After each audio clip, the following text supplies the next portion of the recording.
Every night before my shift ended, I checked the building one last time. Every floor, every office, every emergency exit. The security system showed the same thing every single night. No movement, no unlocked doors, no one inside.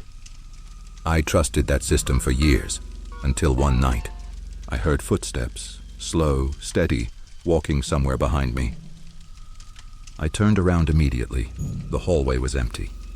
I searched every room, nothing. I checked the security cameras, nothing. Then the footsteps came back. This time, they stopped. The exact moment I stopped walking, as if whatever was following me was listening too. That building was supposed to be empty. The cameras proved it. The alarm system proved it. The locked doors proved it. So tell me, if no one was inside, who was walking behind me? At the time, I worked the night shift in a government office building. During the day, the place never seemed unusual. Hundreds of employees moved through its hallways. Phones rang constantly. Printers never stopped. Elevators opened every few seconds. It was loud, predictable, alive. But everything changed after 11:00 p.m. The building closed to the public. The last employees left. Cleaning crews finished their work. One by one, the lights switched to night mode. By midnight, the entire building belonged to me. My job was simple: walk every floor, check every emergency exit, inspect every office, make sure every door was locked, then repeat the same route every 2 hours until sunrise. I had done it so many times that I could probably walk the entire building with my eyes closed. I knew every hallway, every staircase, every emergency light, even the sounds. The air conditioning system made a low, humming noise that echoed differently on each floor. One loose ceiling panel rattled whenever the ventilation started. An old pipe clicked every 40 minutes as the heating system adjusted. Those sounds became familiar. After a while, they almost felt comforting. That's why anything unfamiliar stood out immediately. Before every patrol, I followed the exact same routine. I checked the security monitor, every camera, every floor, every entrance. Nothing unusual. Then I looked at the building management system. All emergency exits secured. No fire alarms, no motion alerts, no forced doors. Everything exactly as it should be. Only then would I leave the security office and begin my rounds. People often ask if I was ever afraid working alone. Honestly, not at first. An empty building isn't frightening. It's just quiet. And after enough night shifts, you actually start appreciating the silence. The only thing I truly disliked was the third floor. I couldn't explain why. There was nothing different about it. The offices looked exactly like those on every other level. Same gray carpet, same fluorescent lights, same white walls. Still, every time I stepped off the elevator there, the place felt heavier, almost as though the air itself had become thicker. I never mentioned that to anyone. It sounded ridiculous. One Thursday night, everything began exactly as usual. I arrived just before 10:30, signed the logbook, collected the building keys, tested the emergency radio, checked the camera feeds. Nothing. By midnight, the last cleaner waved goodbye as she left through the main entrance. I watched the front doors lock automatically behind her. The security system confirmed what I already knew. Building occupancy, 0. I even checked twice. Nobody inside. No scheduled maintenance, no contractors, no overnight staff. Just me. My first patrol passed without incident. The second floor was empty. The conference rooms were locked. The executive offices were dark. Everything was exactly where it should have been. When I reached the third floor, I paused for a second.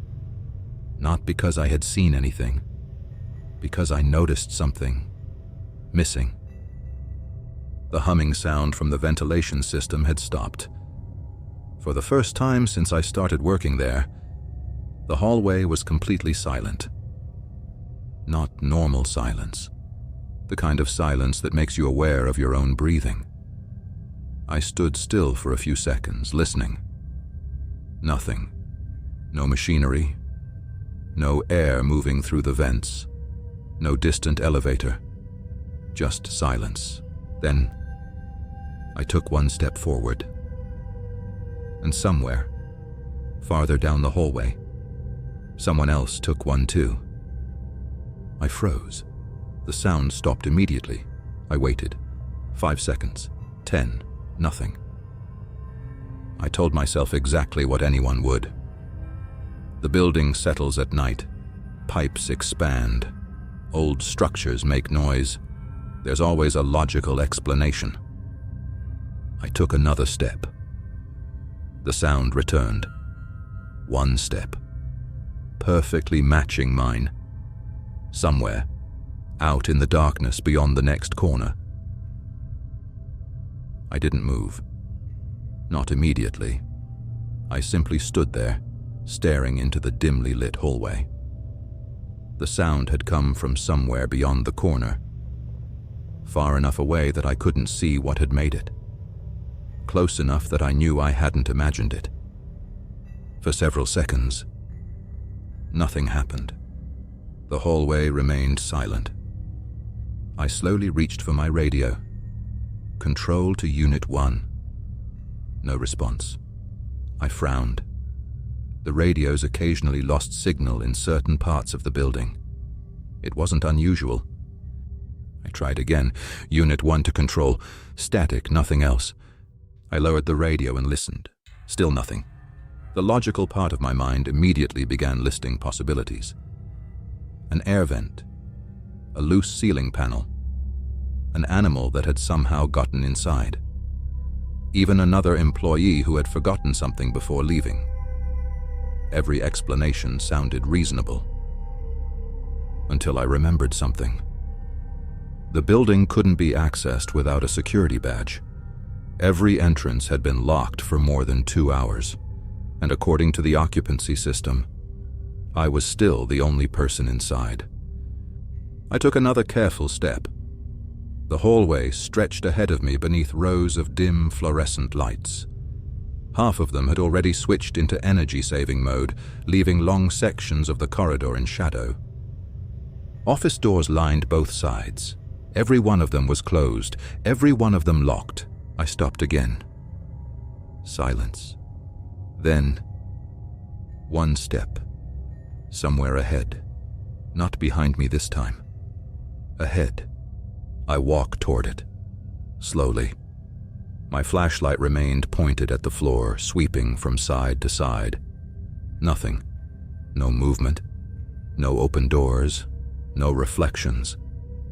When I reached the corner, the corridor beyond was completely empty. I stood there for a long moment, listening. Then I heard something else. A soft electronic beep. Barely audible. I recognized it instantly.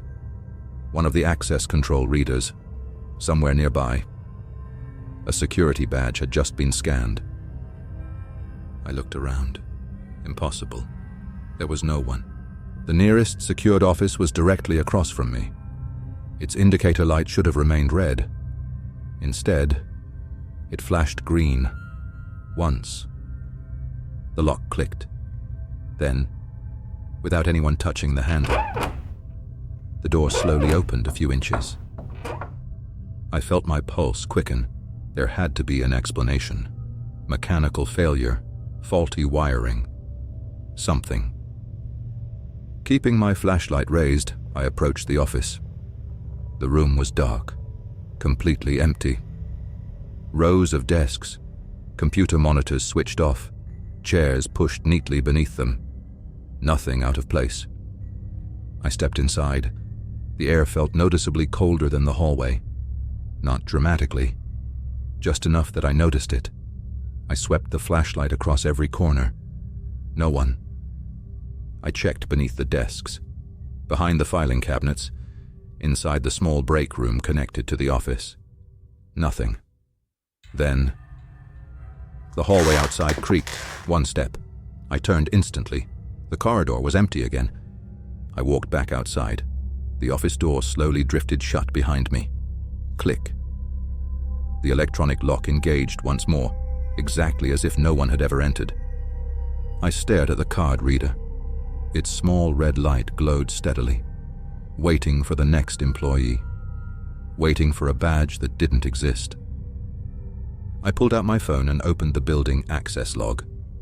Every security badge used inside the building was automatically recorded.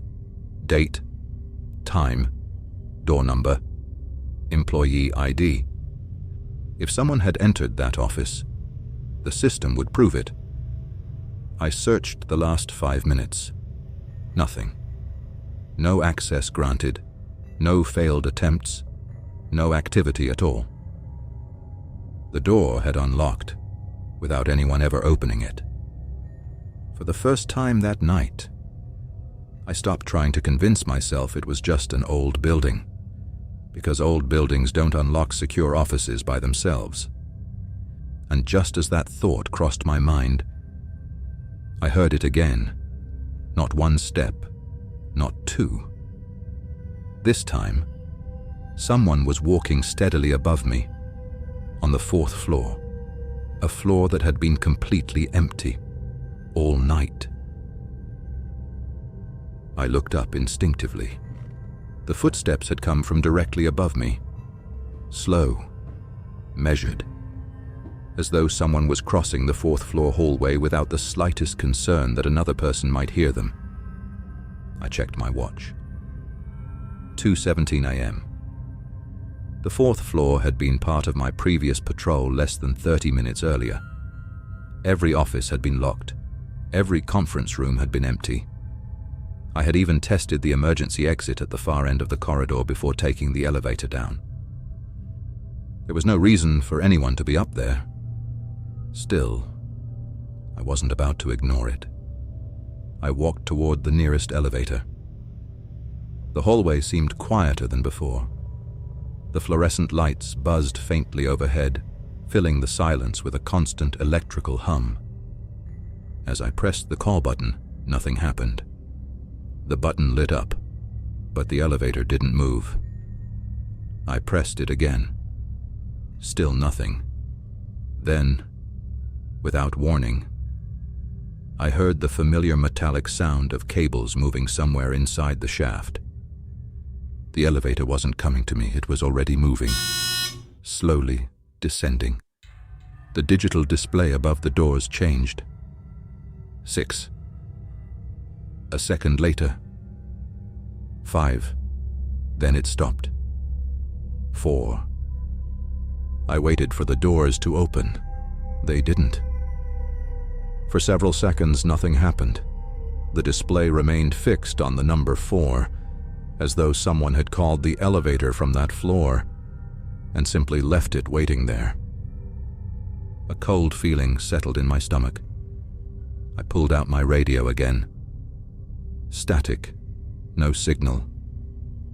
I considered taking the stairs instead. At least that way I'd hear someone coming. But before I could decide, the elevator began moving again. 3, 2, 1. Finally, the doors slid open. The cabin was empty. No one stepped out. No one was inside. The air that drifted from the elevator felt noticeably colder than the hallway. Not freezing, just wrong. I stepped inside. The doors closed behind me with a soft hiss. For a moment, I simply stood there looking at the control panel. Every floor button was dark. No destination had been selected. No emergency alarm. Nothing. I pressed 4. The elevator started upward. The ride lasted only a few seconds, but it felt much longer. The motor groaned softly above me. The cables vibrated somewhere inside the walls. Then, a single sound. One footstep. It didn't come from outside the elevator. It came from above it. I looked toward the ceiling. Another step, slowly crossing from one side of the cabin to the other. I held my breath. The sound stopped. The elevator doors opened. 4th floor. The corridor was empty. Every light was on. Every office door remained closed, exactly as I had left them. I stepped into the hallway. The silence returned immediately. No footsteps, no voices, nothing. I walked the entire corridor from one end to the other. Every office, every storage room, every emergency exit. Everything was locked. Everything was empty. The access control lights glowed red beside every door. No signs that anyone had entered. I should have felt relieved. Instead, something felt even more unsettling. Whoever, or whatever I had been following, was always one step ahead. I headed back toward the elevator. Before stepping inside, I glanced toward the security camera mounted in the corner of the ceiling. An idea crossed my mind. If someone had been walking these hallways, the cameras would have captured it. I returned to the security office as quickly as I could. The camera system stored footage from every floor in real time. I rewound the recording to the exact minute I had heard the footsteps above me. There I was, walking alone down the 4th floor hallway, exactly as I remembered. I watched myself stop, turn, look around.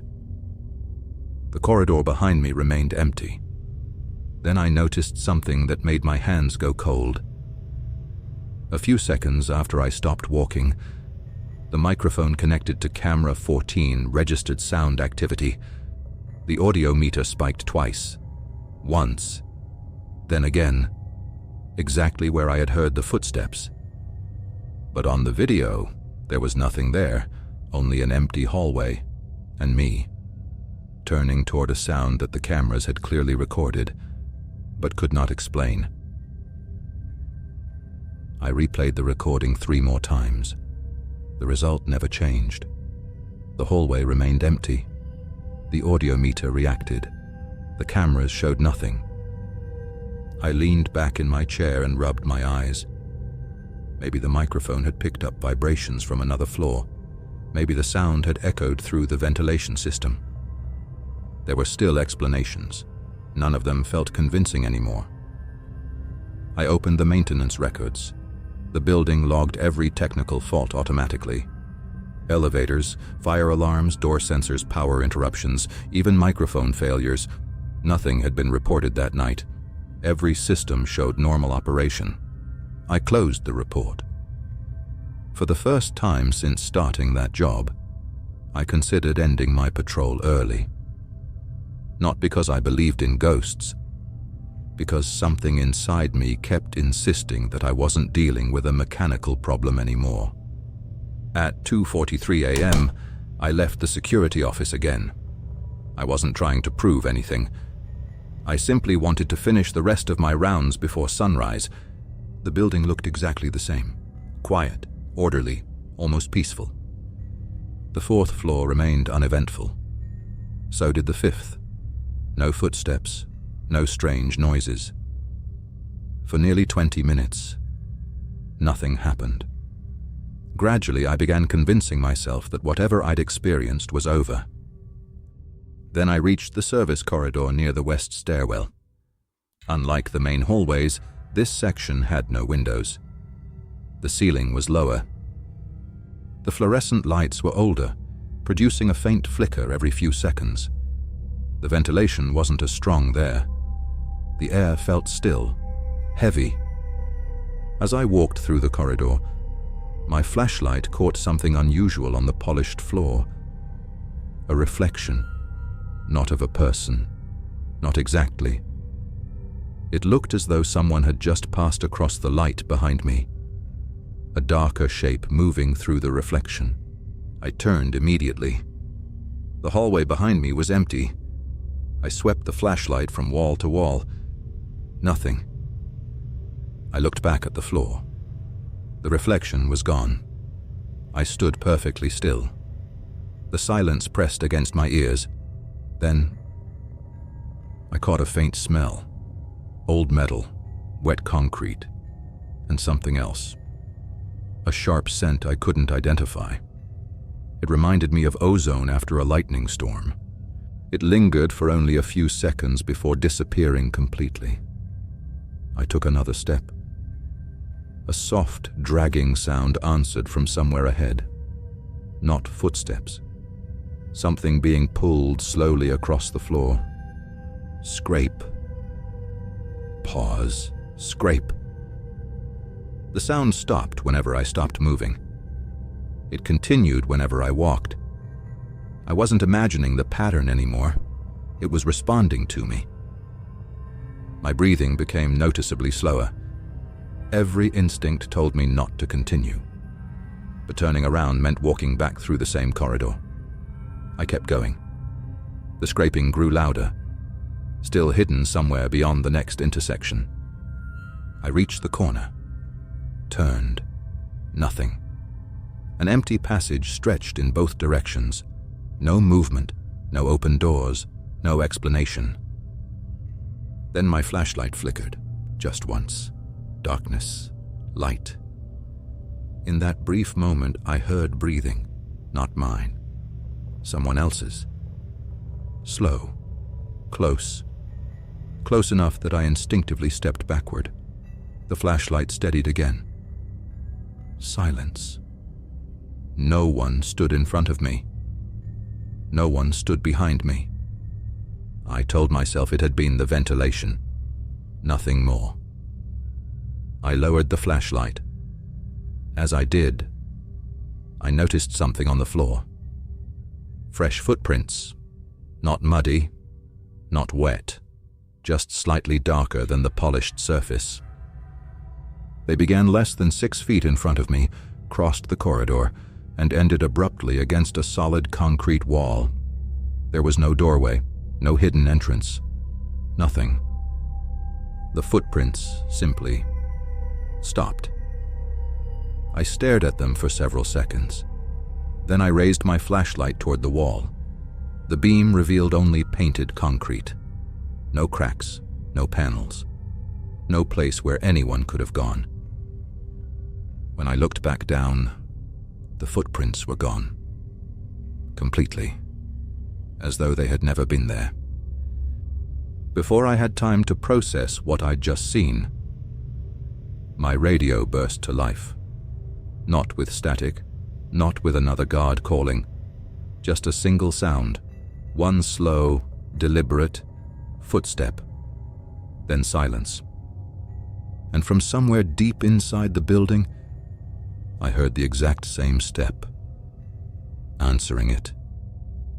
For several seconds I couldn't move. The radio hung loosely in my hand. The building had answered, not with a voice, not with an alarm, with a single footstep, exactly matching the one that had come through the speaker. I looked at the display. The radio wasn't receiving a transmission. The signal indicator was empty. No incoming channel. No active frequency. It shouldn't have produced any sound at all. I slowly clipped it back onto my belt. The logical part of my mind had almost disappeared by then. Hours earlier, I would have searched for another explanation.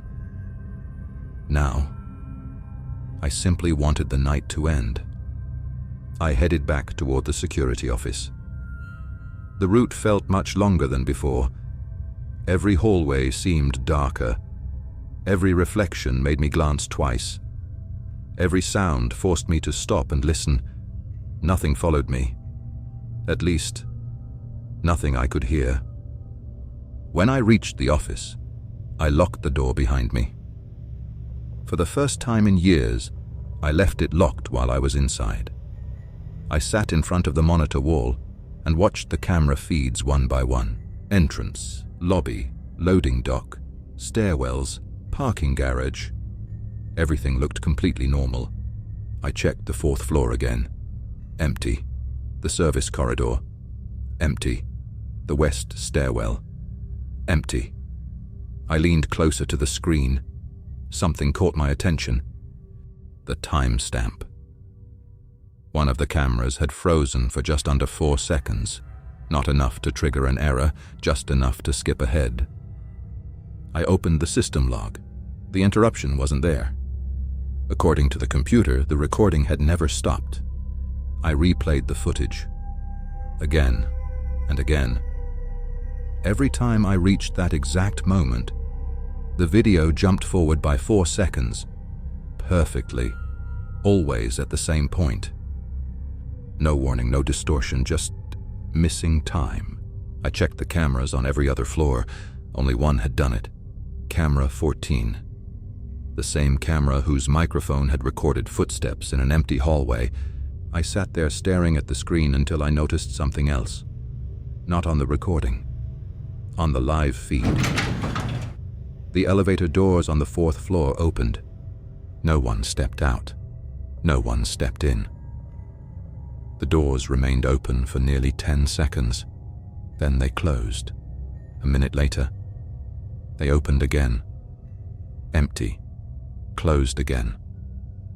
The elevator repeated the same cycle 3 more times, always stopping on the 4th floor, always opening to an empty hallway.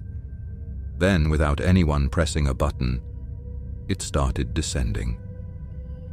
Floor 4, 3, 2, 1.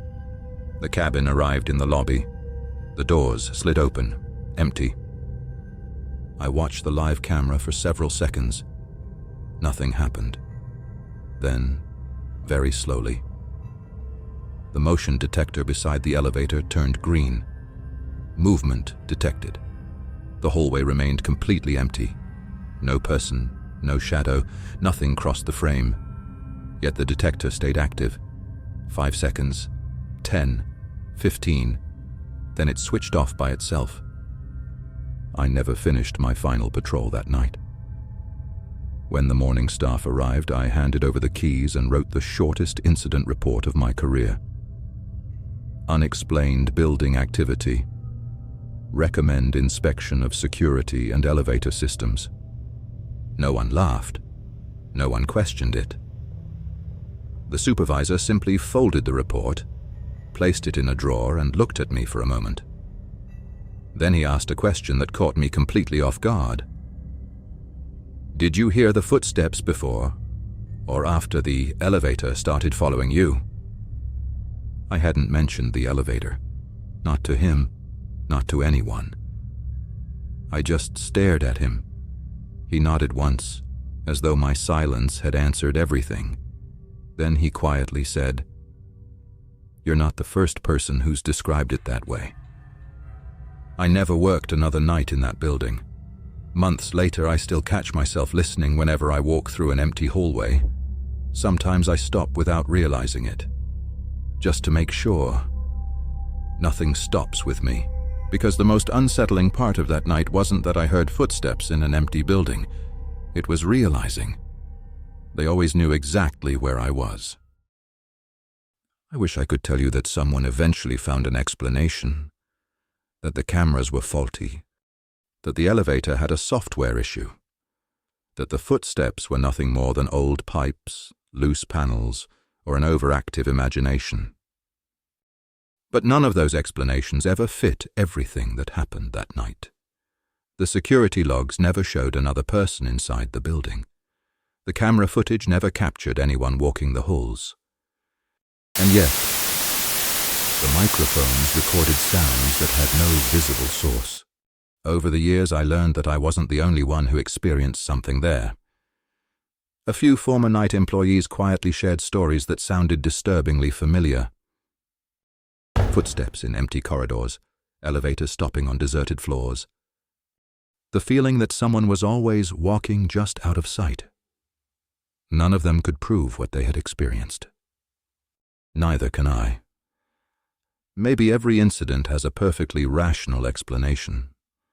Maybe several ordinary events simply happened at the wrong time and created something that felt impossible. Or maybe some places remember the people who once walked through them, even after they're gone. To this day, I still avoid empty buildings whenever I can, because sometimes when a hallway suddenly falls silent, I find myself stopping to listen, just for a moment, and every now and then I could swear I hear a single footstep, waiting for me to take the next one.